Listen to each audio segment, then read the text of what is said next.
القرآن يوحدنا لطريق الخير يوجهنا الله تعالى أنزله ورسول الله معلم. بسم اللہ الرحمن الرحیم۔ حروف معانی میں سے ایک اور حرف ہے حتی، کہ حتی للغایت فی اصل الوضع، حتی یہ غایت کو بیان کرنے کے لیے آتا ہے اصل وضع کے اعتبار سے۔ کہ وہذا اذا کان ما قبلها قابلا للامتداد وما بعدها صالحا للغایت، کہہ رہے کہ حتی یہ غایت کے لیے اس وقت ہوگا جب کہ اس کا ما قبل قابل امتداد ہو، وما بعدها صالحا للغایت، اور حتی کا جو ما بعد ہے وہ صلاحیت رکھتا ہو غایت بننے کی، یعنی حتی کا ما بعد غایت بن سکتا ہو۔ اب مثال سے سمجھا رہے ہیں، کہہ رہے کسی نے کہا کہ عبدی حر ان لم اضربک حتی یشفع فلان، میرا غلام آزاد ہے اگر میں تجھے نہ ماروں یہاں تک کہ فلاں سفارش کرے۔ اب اس میں جو ہمارا محل استشہاد ہوا ہے حتی یشفع فلان، اب اس میں غور کیجئے، اس میں جو حتی کا ما قبل ہے وہ ہے عبدی حر ان لم اضرب، اور حتی کی ما بعد ہے یشفع فلان، تو حتی کا جو ما قبل ہے وہ قابل امتداد ہے۔ کیوں قابل امتداد ہے؟ اس لیے کہ ضرب یعنی مارنا یہ تکرار سے دراز ہو سکتا ہے، اور جو حتی کا ما بعد ہے یعنی سفارش یہ مار کی نہایت بننے کی صلاحیت رکھتا ہے، ضرب کی نہایت بننے کی صلاحیت رکھتا ہے۔ لہذا اگر بالکل نہ مارا اس نے، یا اس نے مارا مگر فلاں آدمی جس کا نام اس نے لیا ہے اس کی سفارش سے پہلے چھوڑ دیا تو حانث ہو جائے گا۔ اسی کو سمجھا رہے کہ فَإِن لَمْ يَضْرِبْ أَصْلًا، اگر بالکل اس نے نہیں مارا، او ترک الضرب قبل شفاعت فلان، یا اس نے مارنے کو چھوڑ دیا فلاں آدمی کی سفارش سے پہلے، یحنث تو حانث ہو جائے گا۔ کہ فَإِن لَمْ تَسْتَقِمْ لِلْغَایَةِ، اگر وہ غایت بننے کی صلاحیت نہیں رکھتا ہے، فَلِلْمُجَازَاتِ بِمَعْنَى کئی، تو مجازن یہ کئی کے معنی میں ہوگا۔ وَهَذَا إِذَا لَمْ يَكُنْ مَا قَبْلَهَا قَابِلًا لِلْامْتِدَاد وَلَا مَا بَعْدَهَا صَالِحًا لِلْغَایَةِ، اور یہ اس صورت میں ہوگا جبکہ حتی کا ما قبل قابل امتداد نہ ہو اور حتی کا ما بعد غایت بننے کی صلاحیت نہ رکھتا ہو۔ وَأَمْكَنَ حَمْلُهَا عَلَى الْجَزَاءِ، اور اس کو جزا محمول کرنا ممکن ہو۔ اب مثال سمجھا رہے ہیں کہ قولہ عبدی حر ان لم آتیک حتی تقدینی، کہ جیسے کسی نے کہا کہ میرا غلام آزاد ہے اگر میں تیرے پاس نہ آؤں یہاں تک کہ تو مجھے ناشتہ کرائے۔ فَأَتَاهُ فَلَمْ يُغَدِّ، چنانچہ وہ آدمی اس کے پاس آیا اور اس نے ناشتہ نہیں کرایا، لا یحنث تو حانث نہیں ہوگا۔ اس مثال میں آپ غور کیجئے، وہ آدمی حانث کیوں نہیں ہوگا، جس کو غلام آزاد کیوں نہیں ہوگا؟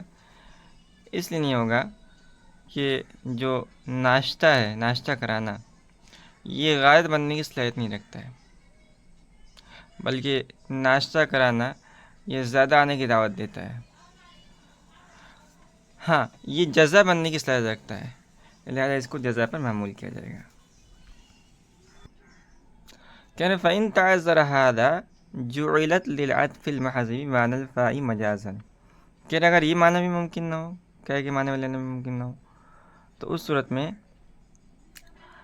حتی کو مجازن فا کے معنی میں لیا جائے گا اور یہ محض عطف کے لیے ہوگا۔ وَبَطْلَ مَعْنَى الْغَایَةِ، اور غایت کے معنی ختم ہو جائیں گے اس سے، کہ قوله جیسے قائل قول عبدی حر ان لم آتیک حتی اتغدى عندک اليوم، یعنی میرا غلام آزاد ہے اگر میں نہ آؤں آپ کے پاس بس میں آ کر آپ کے پاس آج ناشتہ کروں۔ اب وہ آدمی اس کے پاس آیا اور اس کے پاس اس دن میں فوراً ناشتہ نہیں کیا تو وہ حانس ہو جائے گا، یعنی اس کا غلام آزاد ہو جائے گا۔ کیوں؟ اس لیے کہ جب دونوں فعل، ایک تو ہے اس کا آنا اور دوسرا ہے اس کا ناشتہ کرنا، ایک ذات کی طرف منسوب کیے گئے تو خود اپنا فعل اپنے فعل کے لیے جزا نہیں بن سکتا ہے۔ لہذا یہاں حتی کو صرف عطف پر محمول کیا جائے گا اور معطوف علیہ کا مجموعہ قسم پوری ہونے کے لیے شرط ہوگا۔ کہ رفعتا ہو، چنانچہ وہ اس کے پاس آیا، فلم یتغدی عنہ الفور، اور آنے کے بعد اس نے فوراً ناشتہ نہیں کیا، فی ذالک الیوم، اس دن، یحنس تحانی۔ اس کے بعد نمبر 8 پر ہے الا، کہہ رہا الا لانتہاء الغایتی، الا یہ غایت کے انتہا کے لیے آتا ہے۔ کثیرت من دیوبند الی دہلی، جیسے کہ میں چلا دیوبند سے دہلی تک۔ دو چیزیں ہیں، ایک ہے غایت، دوسرا ہے مغیّہ۔ مغیّہ کہتے ہیں جس کی حد متعین کی گئی ہو، اور غایت کا ترجمہ کر لیجیے مقصد۔ تو اس مثال کے اندر دیکھیے، جو چلنا ہوا ہے وہ ہوا دیوبند سے، تو یہ ہوا غایت، اور اس غایت کی انتہا کہاں ہوئی؟ دہلی۔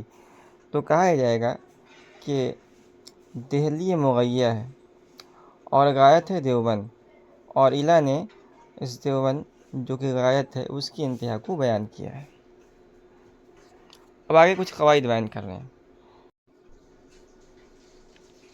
ثم ان كانت الغایت قائمۃ بنفسها، کہہ رہے ہیں کہ اگر غایت مستقل بالذات ہو، لا تدخل فی المغیّہ، تو مغیّہ کے اندر داخل نہیں ہوگا۔ تو غایت اس وقت مغیّہ کے اندر داخل نہیں ہوتا ہے جبکہ غایت مستقل بالذات ہو۔ كقوله اشتریت الارض من هذا الحائط الى هذا الحائط، جیسے کسی نے کہا کہ میں نے اس زمین کو اس دیوار سے اس دیوار تک خریدا ہے۔ اب اس مثال کے اندر دیکھیے، جو غایت ہے وہ حائط ہے اور یہ مستقل بالذات ہے، لہذا کہا یہ جائے گا کہ خریدنے کے اندر جو دوسرا دیوار ہے وہ شامل نہیں ہوگا۔ وَإِن لَمْ تَكُنْ قَائِمَةً بِنَفْسِهَا، اور اگر مستقل بالذات نہ ہو، فَإِن كَانَ صَدْرُ الْكَلَامِ مُتَنَاوِلًا لِلْغَایَةِ، تو اگر صدر کلام غایت کو شامل ہو، تدخل، تو غایت مغیّہ کے اندر داخل ہوگا۔ کالمرافق والکعبین، جیسے کہ مرافق اور کعبین۔ تو یہ مشہور وضو کی آیت ہے، یا ایھا الذین آمنوا، اے ایمان والو، اذا قمتم الی الصلاۃ، جب تم نماز کی ارادہ کرو، فاغسلوا وجوہکم وایدیکم الی المرافق، تم اپنے چہرے کو دھو اور اپنے ہاتھوں کو مرافق یعنی کہونی تک دھو۔ تو اس آیت میں جو محل استشہاد ہے وہ ہے الی المرافق، اور اسی طرح نیچے پھر چل کے ہے الی الکعبین، ٹخنوں تک، اپنے پیروں کو ٹخنوں تک دھو۔ تو الی المرافق والکعبین، یہاں الی یہ غایت کو بیان کر رہا ہے، اور اس آیت کے اندر غایت مغیّہ کے اندر داخل ہے، یعنی دھونے کے اندر وضو جب کیا جائے گا، وضو کا جو فریضہ ہے اس میں جو ہاتھوں کو دھونا ہے اس میں کہنیاں جو کہ مغیّہ ہے وہ شامل ہے، اسی لیے ٹخنے بھی شامل ہیں۔ کیوں؟ اس لیے کہ اگرچہ یہ مقصود یعنی مستقل بالذات نہیں ہے، لیکن صدر کلام شامل ہے، غایت کو شامل ہے، اس لیے غایت مغیّہ کے اندر داخل ہوگا۔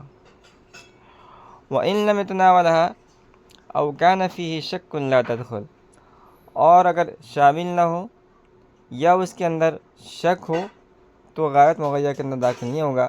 کاللیل فی الصوم، جیسے کہ رات روزے کے اندر۔ تو مشہور آیت ہے روزے کے متعلق، ثم اتموا الصیام الی اللیل، کہ تم اپنے روزوں کے پورا کرو، کہاں تک؟ رات تک۔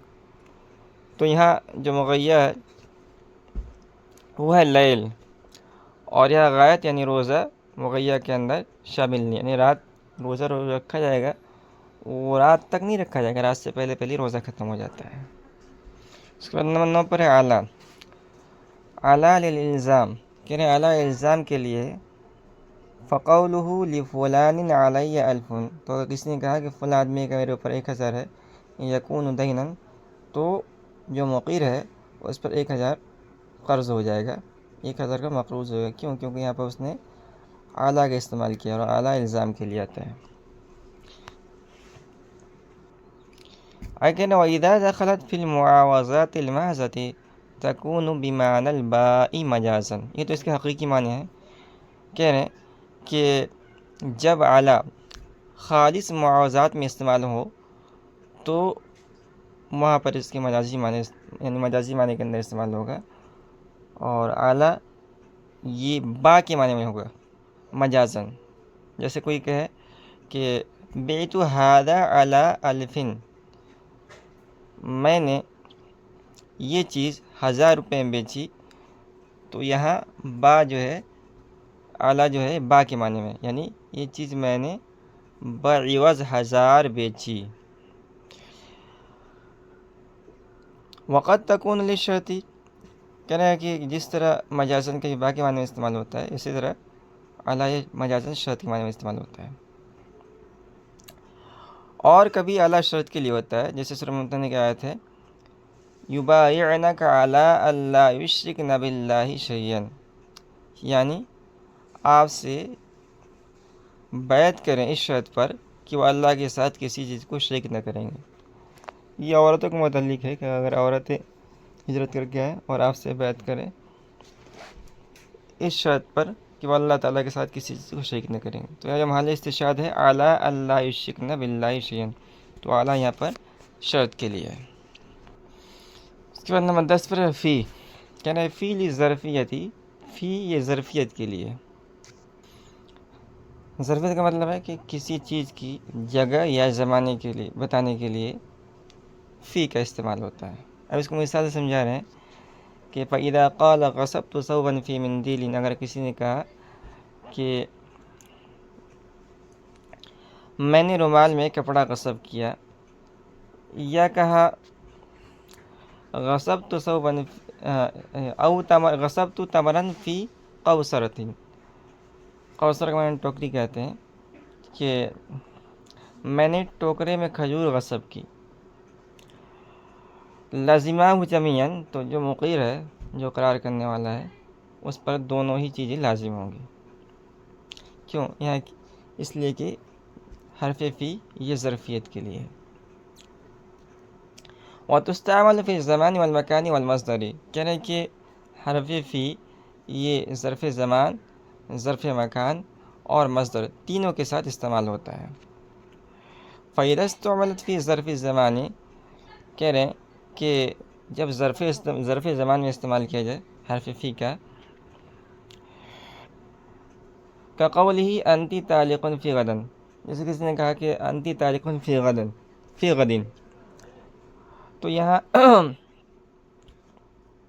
فی کو ظرف زمان میں استعمال کیا گیا ہے، غد اس زمان ہے. تو اب اس میں صاحبین کہتے ہیں قال یستوی حذفها و اظہارها، تو صاحبین کہتے ہیں کہ حرف فی کا حذف کرنا اور ظاہر کرنا دونوں یکساں ہیں، اور آئندہ کل جیسے اس پر طلوع ہوگا، طلوع ہوتے ہوئے اس پر طلاق واقع ہو جائے گی. قال یستوی حذفها اظہارها، صاحبین کہتے ہیں کہ حرف فی کا حذف اور ظاہر کرنا دونوں یکساں ہیں. ویقع الطلاق کما طلع الفجر، اور اس پر طلوع ہوتے ہوئے اس پر طلاق واقع ہو جائے گی. وقال ابو حنیفہ رحمہ اللہ تعالی فی الحذف یقع الطلاق کما طلع الفجر وفی الاظہار لو نوى آخر النهار صحت نیته وإلا يقع في جزء من الغد على سبيل الإبهام. امام ابو حنیفہ رحمۃ اللہ تفصیل بیان کرتے ہیں. امام ابو حنیفہ رحمۃ اللہ علیہ کہتے ہیں کہ اگر فی کو محذوف کیا تو صبح ہوتے ہی طلاق واقع ہو جائے گی، اور اگر فی عبارت مذکور ہو تو اس کی دو صورتیں ہیں. اگر اس نے آئندہ کل کے آخر کی نیت کی تو اس کی نیت درست ہے، یعنی وہ شام تک اپنی بیوی سے استمتاع کر سکتا ہے، فائدہ اٹھا سکتا ہے، قضا نہیں بلکہ دیانت ہے. اور آئندہ کل کے آخر میں اس کی بیوی پر طلاق واقع ہو گئی. اور اگر کوئی اس نے نیت نہیں کی تو آئندہ کل کے کسی مبہم جز میں طلاق واقع ہوگی. وَإِلَّا يَقَعُ فِي جُزْءٍ مِنَ الْغَدِ عَلَى سَبِيلِ الْإِبْهَامِ، ورنہ آئندہ کل کے کسی بھی ایک حصے میں، جیسے صبح 6 بجے سے لے کے شام بجے 12 گھنٹے کا دن اور رات ہے، تو کسی بھی مبہم وقت میں اس پر طلاق واقع ہوگی. 2 بجے، 1 بجے، 10 بجے، کسی بھی وقت طلاق واقع ہوگی. کیوں؟ اس لیے نیت نہیں کی اس لیے. وَإِذَا اسْتُعْمِلَتْ فِي ظَرْفِ الْمَكَانِ، کہ اگر فی کا استعمال ظرف مکان میں ہو، كقوله انتی طالق فی مکہ، جیسے کسی نے کہا کہ انتی طالق فی مکہ، تو مکہ ایک شہر کا نام ہے، تو یہاں فی بطور ظرف مکان استعمال ہوا ہے. تو کہہ رہے کہ اس صورت میں یقع فی جمیع الاماکن، جہاں وہ طلاق دے گا، خواہ مکہ میں طلاق دے یا مکہ سے باہر کسی اور شہر کے اندر طلاق دے، اس کی بھی طلاق واقع ہو جائے گی. وَإِذَا دَخَلَتْ عَلَى الْمَصْدَرِ، اور اگر مصدر پر داخل ہو، كقوله انتی طالق فی دخولک الدار، جیسے کہ انتی طالق فی دخولک الدار، اس میں دخول مصدر ہے، دخل يدخل سے، اور اسے فی کو داخل کیا گیا ہے. کہہ رہے تفید معنی الشرط، اس صورت میں یہ شرط کے معنی کا فائدہ دے گا. فلا يقع قبل دخول الدار، لہذا اس کی بیوی پر دخول دار سے پہلے طلاق واقع نہیں ہوگا. تو فی یہاں بطور شرط ہے، اور یہ تعلیق ہے قسم کا، کہ اگر گھر کے اندر میری بیوی داخل ہوئی تو اس پر طلاق واقع ہوگی، اگر بیوی داخل ہو جائے تو اس پر طلاق واقع ہو جائے گی. یہ بات یہاں پوری ہوئی. اب آخری حروف معنی میں سے آخری حرف ہے با. کہہ رہے الباء للالصاق، با یہ الصاق کے لیے. الصاق کے معنی آتے ہیں ایک چیز کو دوسری چیز کے ساتھ ملانا. کہہ رہے وَلِهَذَا يَدْخُلُ عَلَى الْأَثْمَانِ، اسی لیے یہ ثمن پر داخل ہوتا ہے. تو 2 چیزیں ہیں، ایک تو مبیع اور دوسرا ثمن. اب ہم خرید و فروخت کریں تو اس میں ایک چیز ہوتی ہے مبیع. مثال کے طور پر ہم بازار کے اندر گئے اور ہم نے گیہوں خریدا، اور اس کے بدلے ہم نے روپیہ اور پیسہ دیے، تو روپیہ پیسہ ہو گیا یہ ثمن، اور جو گیہوں ہم لیں گے وہ مبیع. تو یہ با کا جو دخول ہوتا ہے وہ ثمن پر ہوتا ہے.